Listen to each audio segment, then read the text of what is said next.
look at Georgina today. We're going to start with the numbers. If you look at January 21, we had 104 new listings come to market, 64 sales through the month, and 72 active listings. And active listings, if you don't watch my videos all the time, are essentially what didn't sell and they carry over into the next month. December 21, we had 62 new listings come to market, 64 sales through the month, and 42 active listings, which would have carried over into January 22.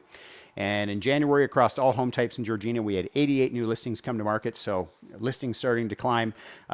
Sales through the month were 50, and active listings are 58. So we are starting to see that inventory level climb as we move into spring. If we're looking at the money, $795,000 was the average sale price across all home types in Georgina in January 21. $960,000 in December 21 was the average sale price across all home types. Currently trending at $1,015,000 in January 22 across all home types. Sales to new listings ratio.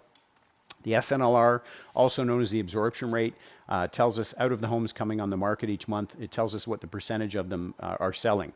And so it's calculated by looking at sales divided by new listings. So if we look at January 21, we had 61.5% of the houses that came on the market sold.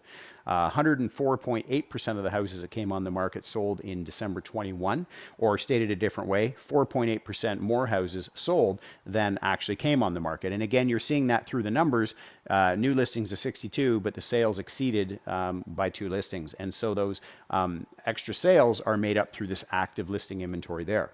Currently trending at 56.8, and we're seeing this trend throughout York Region right now where you're seeing more listings come to market, sales in some cases dipping. So we are seeing the absorption rate drop, which is correspondingly going to push the months of inventory up, which we're going to talk about now.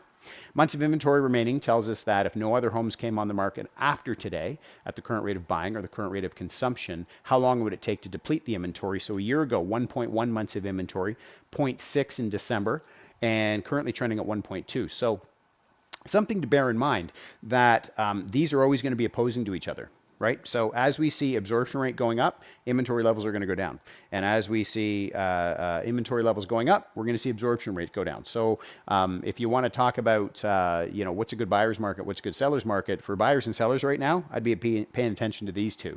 So inventory levels on the climb, at 56%, when we're between 50 and 60%, that's indicative of what we call a balanced market. So there's enough supply to meet the demand. When we get over 60%, we're in a seller's market, which would be there's more demand than there is supply.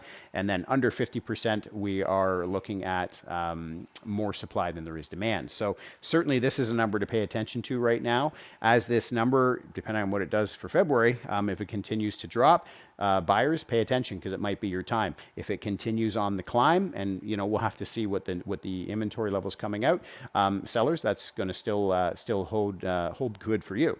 So sale price to list price ratio, 104.2% of asking a year ago, 112.5 in December, currently trending at 117.9%.